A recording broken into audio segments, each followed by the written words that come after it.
So today I'm here working on this hillside. Hillsides are my least favorite thing to deal with. It's one of the unfortunate parts of this, property, but it did allow me to put in the greenhouse and have it earth burned on the back, which helped a lot. That being said, I need to figure out a good option for growing on this. There's a lot of space here and it's very underutilized, as you can tell by all the dirt and rocks, and it's just been left because I've been kind of getting the nerve up to attempt doing something useful with it. So I started looking at Czech Log Terraces, so that's basically what I'm going to do here, using a series of logs and stakes in the ground, which allow me to build up a terrace-like structure. And basically I'll fill this in with leaves and stuff behind, and that'll keep dirt and stuff from seeping out through, at least until perennial plants and whatnot get established.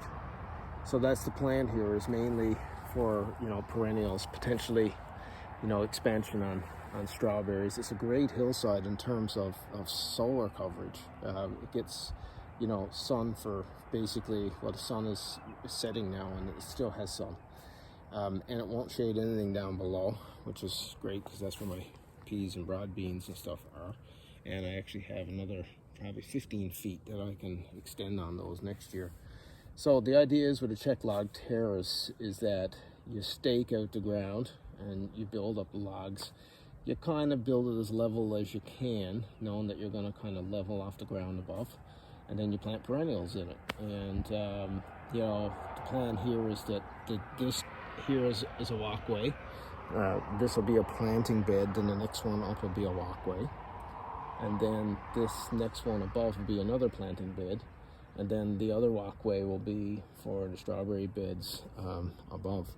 So it'll give me at least 2 beds to plant in that are potentially maybe 15-16 feet long. And I have the option of extending all the way that way next year, which is almost another 25 feet or more. So it's quite a bit of space, and it'll be welcome space next year because I've run out of a lot of space in the garden for a variety of things. So overall, it's been a pretty good May for growing. We're into June now, and look at these strawberries. They're a foot off the ground. They're loaded in flowers. I don't see many pollinators around yet, but hopefully the wind and the few that are around will take care of it. So we've got quite a few here now. I think there's almost 100 plants there altogether now. So once again, a take on that Czech Log Terrace. This was an area that I had that was kind of not really that usable, but I decided to kind of terrace the ground back, and rather than put something here that was intensive, I decided it would be a good place to plant black currants. It gets sun for the most part all day, except for in the kind of late evening when it would potentially be really warm, and they could deserve some shade apparently. So it seemed like a decent spot for it, and the plan here is to potentially espalier these like a fan or something on some sort of a wire support eventually, to make them easier to pick and whatnot. And we'll see how that goes. Anyway, overall they're actually taken. There's no leaves coming out there, so that was a successful transplant. And I've interplanted some strawberries and stuff here also, just to use up some of the space and produce a bit more. So the spring I decided to add another section onto the coop. Look at these, look. And I added this collapsible fence. It's not really that predator proof, but usually I haven't seen any predators around when we're around in the garden anyway. So whenever we're going in, we always make sure that they're in and the door is closed behind them. But this added space would be great for winter. It's hard for them to get out with all the snow and whatnot. But we're adding another 5 or 6. So blue egg layers, azer hens. So we're gonna need this space. So here's another bed that I put in. just using old logs and stuff that I had around.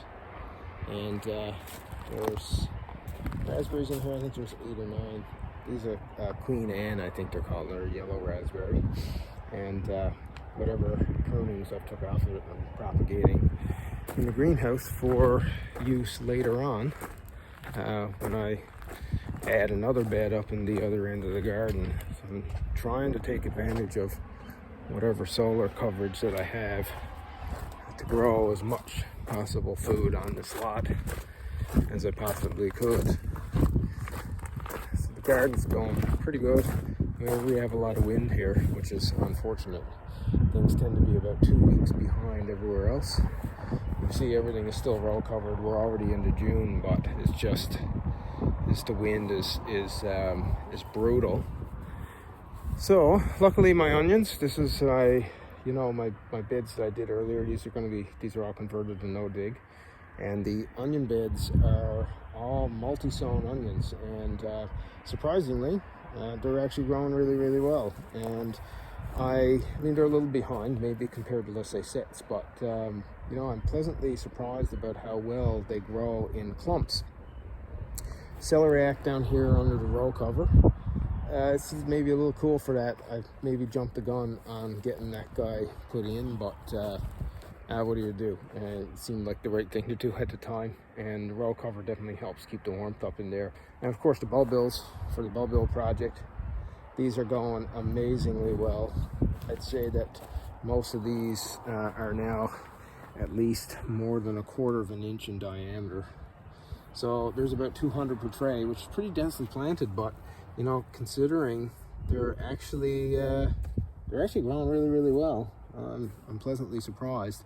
Lots of green. Some of the yellow tips were from frost burn, I think, early on in the year, but it's after healing up quite well. These guys went out in April, so they've seen their fair share of frost and they've made it through all of it. The rhubarb patch has been picked at least 3 times. We got more up in the end of the garden. Our garlic is going amazingly well. Interestingly enough, the Dugansky that we have is it's doing okay. I mean, it's nice and green, but it's definitely not as prolific as this music. This music is absolutely prolific. I mean, this thing here now, look, it's probably almost 2 feet high, and this is what, June the 9th, I think now. So, and under the hoop houses are my Brassicas. I definitely don't do anything. I always leave that on. I don't bother to take that off. Successes, let's see, so far this spring. This was that experimental no dig beds that I did earlier. They're covered in mesh now. Everything that's in here is doing quite well. Fennel that was planted May 1st, and you can see the bulbs really nice. So it's bulbing up nice. So I did an experiment this year where I did Fennel single sown and Fennel multi-sown in the opposite bed. And not surprising, the multi-sown is behind the single sown. The multi-sown is probably about half the size, which is not that surprising, but it's a great way for me to succession seed. It's one thing that I've determined from, at least from radishes, is that planting 4 or 5 per module or cell actually works out really, really well, because as they grow, I see the same thing in the garden that I saw when I was doing this experiment in the greenhouse, that some of the radishes actually mature up really, really good, and then you pick it and you see this great radish there, French breakfast radish. These guys were put in, they were probably 2-week-old seedlings, I think, when they were put in here. So they were put in maybe three weeks ago, and you see, look, they're great. As soon as you pull it, the next ones grow in. So it's a quick way to succession seed without having to actually do any more seeding. So it works really well. Salad turnips that I grow, white ladies, they've done well. But planting 5 per cell is way too many.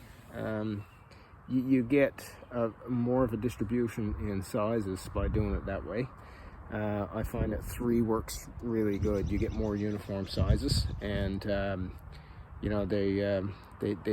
you know, they grow better. So the plan is to plant 3 or 4 and thin to 3 from now on for those, and they should do good. And you can see in here these, they're about the same size, but the ones out here were actually Multizone 5, so there's 3 left here now because there's been 2 pulled, and you see that one's ready to pull now. Those 2 will size up. It's a great way to succession seed without having to actually seed again. New beds up in the end of the garden for herbs, so this is a great place for herbs. This hall bed all the way along here, which is another no dig bed that I put in earlier in the year. It's about 20 feet long. I just got it filled in with peas along the front now because I had to have a place to plant my excess stuff. But in here is asparagus, and look, the asparagus is already 6 to 8 inches high. All of them are up, and so I'm quite pleased. They rooted nicely and they seem to like it here, and it's pretty much full sun except for right now. Now these guys, I've heard these guys are invasive. They're Sunchokes, but I wanted to try them and I got them for free. A local forager actually gave them to me, and I was more than happy to take them off of his hands so that I could try them out. Luckily, I can fill this around with, you know, with boards or rocks or whatever to try to keep it contained. But that's why I kept the bed small, just to see, I guess, how it would work out. Apple trees are out in bloom, and the Kiwi Trellis. And the trellis is 40 feet long, I think. So yeah, it's pretty long. And the idea is that hopefully it'll fill in, you know, with these vines and produce lots of fruit. Luckily, this gets sun all day. So it's one part of the garden that gets a lot of sun and it's sheltered from wind. So it's a great spot for growing, you know, a variety of fruit trees and whatnot. Lots of projects planned, but I'm going to slow down on them. I'm going to try to take my time a little bit now that I got a lot of things out of the way. Try to enjoy the process a little more than just scurrying along like a rat in a rat race. Anyway, thanks for watching. You know, watch it and follow us on Facebook. And you can follow us on Twitter, FR_homestead. And check us out on YouTube. We're at the Homestead at Flat Rock.